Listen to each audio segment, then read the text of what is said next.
അവിടെ മറ്റൊന്നും ചെയ്യാനില്ലാത്തതുകൊണ്ട് ചാരു നേരെ മുകളിലേക്ക് കയറി റൂമിന്റെ വാതിൽ അടച്ചിട്ടുണ്ടായിരുന്നു. അവൾ ശബ്ദമുണ്ടാക്കാതെ അത് തുറന്നു.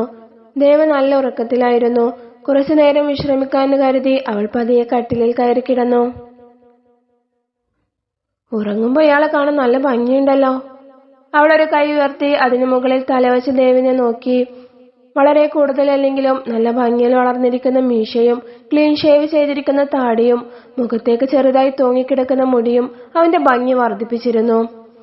കഴുത്തിൽ അവൻ ചാർത്തിരിക്കുന്ന താലിമാലയിൽ പിടിച്ചുകൊണ്ട് അവൾ അവനെ തന്നെ നോക്കിക്കിടന്നു. പെട്ടെന്നാണ് അവൻ അവളുടെ നേരെ തിരിഞ്ഞു കിടന്നത്. നിമിഷനേരം കൊണ്ട് തന്നെ അവളെ ഒരു കൈ പിടിച്ച് അവൻ അവന്റെ നെഞ്ചിലേക്ക് ചേർത്ത് പിടിച്ചു. പെട്ടെന്നുള്ള അവന്റെ ആ പ്രവൃത്തിയിൽ അവൾക്കതിനെ എതിർക്കാനും കഴിഞ്ഞില്ല. അവളുടെ മുഖം അവന്റെ മാറിലമർന്നു. ചാരുവിന് അവളുടെ ഹൃദയമിടിപ്പ് കൂടി. ആദ്യമായാണ് അവളുടെ ശരീരം ഒരു പുരുഷന്റെ ശരീരത്തോട് ഇത്രയധികം ചേർന്ന് നിൽക്കുന്നത്. അവന്റെ കക്ഷത്തിലെ ഗന്ധം അവളിൽ പ്രത്യേകമായൊരു അനുഭൂതി ഉണ്ടാക്കി. ഒരു വട്ടം അവനിൽ നിന്നും വേർപെടാൻ അവൾ കുതിര നോക്കിയെങ്കിലും കഴിഞ്ഞില്ല. ആ സമയം അവൻ ഒന്നുകൂടി ശക്തമായി അവളെ അതിലേക്ക് ചേർത്തു. അവന്റെ ആ മാറിലെ ചൂടിൽ കിടന്ന് അവളും അറിയാതെ മയങ്ങിപ്പോയി. കുറച്ചു കഴിഞ്ഞപ്പോ ദേവിന്റെ ഫോൺ റിംഗ് ചെയ്തു. അത് കേട്ടപ്പോ അവൻ ഉണർന്നു.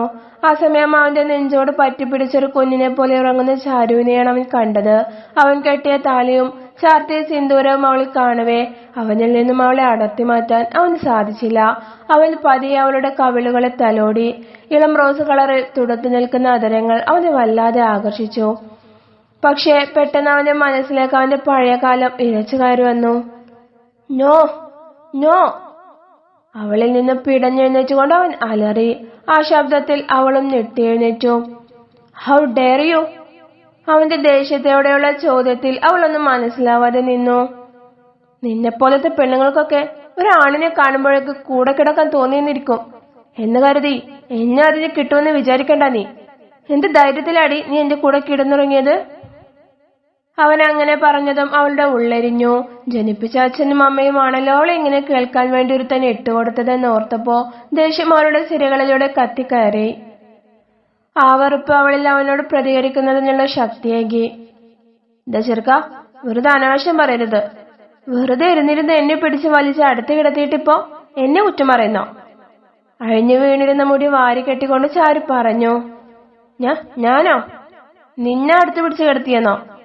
ആ അതെ, താൻ തന്നെ. അല്ലാതെ പിന്നെ എനിക്ക് ഭ്രാന്താണോ തന്നെ പോലെ ആരുടെ കൂടെ കയറി കിടക്കാൻ? പേടിയോടെ മാത്രം അവനോട് സംസാരിച്ചിരുന്ന അവളുടെ സംസാരത്തിലെ മാറ്റം അവനെ തെല്ലൊന്ന് അതിശയപ്പെടുത്തി. എന്താടോ ഉണ്ടക്കണ്ണ തുറച്ചു നോക്കുന്നേ? ഇതുവരെ ഒന്നും അറിയാതെ ആട്ടം കാണുകയായിരുന്നു ഞാൻ. ഇനി എനിക്ക് മേലും കീഴും ഒന്നും നോക്കാനില്ല. എനിക്കൊന്നും നഷ്ടപ്പെടാനുമില്ല. എന്നോടത്ത് കൂടുതൽ കളിച്ച താൻ വിവരം അറിയും. അവൾ അവന് നേരെ കൈ ചൂണ്ടിക്കൊണ്ട് പറഞ്ഞു. പെട്ടെന്ന് അവനൊന്നും പ്രതികരിക്കാൻ പറ്റാതെ അവന് സ്റ്റക്കായി പോയി.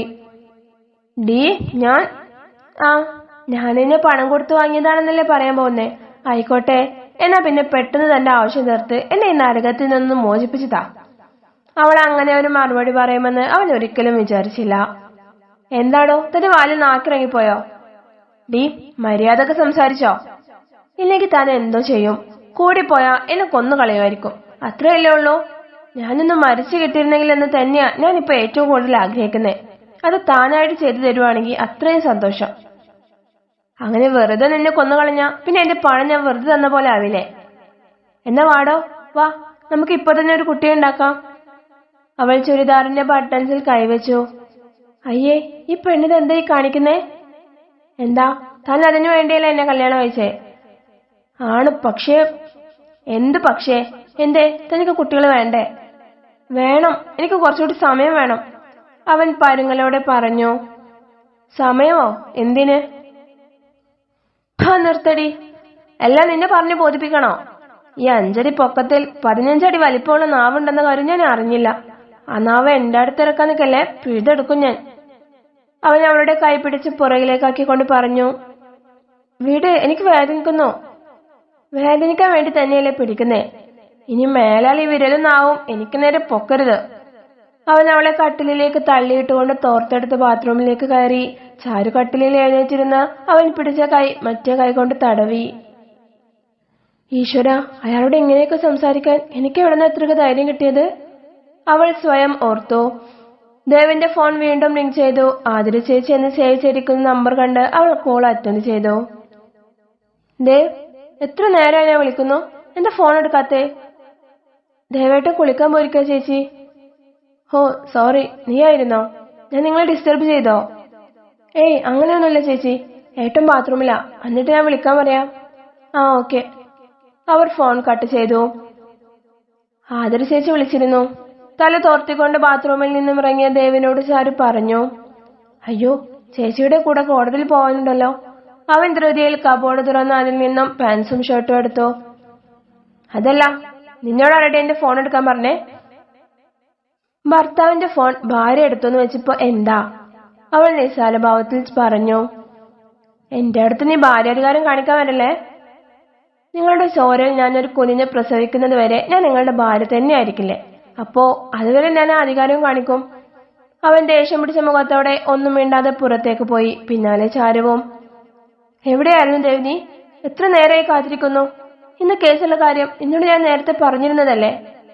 സ്റ്റെപ്പിന് താഴെ തന്നെ ആരതി അവനെയും കാത്തു നിൽക്കുന്നുണ്ടായിരുന്നു. ഞാൻ അവിടെ കിടന്നൊന്ന് മയങ്ങിപ്പോയി. നീ ഇങ്ങനെ ആയിരുന്നില്ല ദേവ്. എന്റെ കാര്യത്തിൽ എന്നേക്കാൾ ശ്രദ്ധ നിനക്കുണ്ടായിരുന്നു. ആരും ഒന്നും പഴയ പോലെയല്ലല്ലോ. പിന്നെ ഞാൻ മാത്രം എന്തിനാ എന്നും ഒരുപോലെ നിൽക്കുന്നേ? എല്ലാവർക്കും അവരവരുടെ സ്വാർത്ഥതയല്ലേ വലുത്? നിന്റെ നല്ലതിനു വേണ്ടിയല്ലാതെ ഇവിടെ ആരും ഒന്നും ചെയ്തിട്ടില്ല, അത് നീ മനസ്സിലാക്കണം. എനിക്കൊന്നും മനസ്സിലാക്കേണ്ട.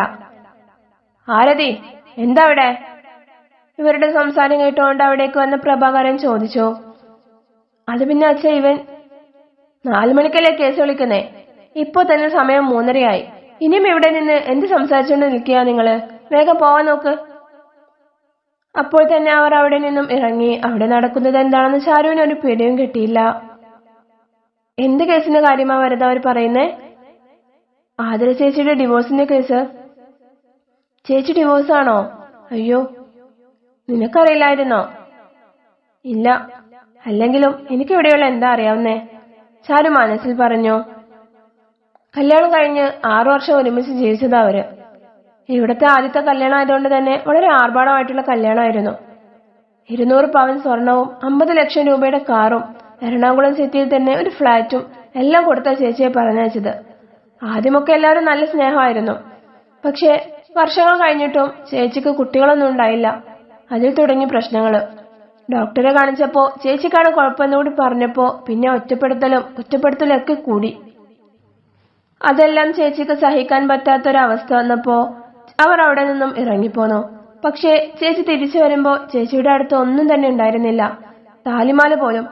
അവൾക്ക് കൊടുത്തതെല്ലാം തിരിച്ചു നൽകാൻ പറഞ്ഞപ്പോ ഒന്നിനും കൊള്ളാത്തവളെ ഇത്രയും കാലം പോറ്റിയതിനുള്ള ഞങ്ങളുടെ പ്രതിഫലമാണതെന്ന് പറഞ്ഞും അയാളും അയാളുടെ കുടുംബവും.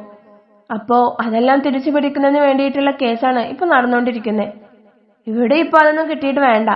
പക്ഷേ ചേച്ചിയെ അത്രയും ഉപദ്രവിച്ചവർക്ക് ഇവിടുത്തെ ഒരു സമ്പാദ്യവും ലഭിക്കാൻ പാടില്ല എന്ന് അച്ഛന് വാശി. അതിന് ഏതച്ഛൻ വരെയും അദ്ദേഹം പോവും. വരദ പറയുന്നതെല്ലാം നിശബ്ദയായി അവൾ കേട്ടു നിന്നു.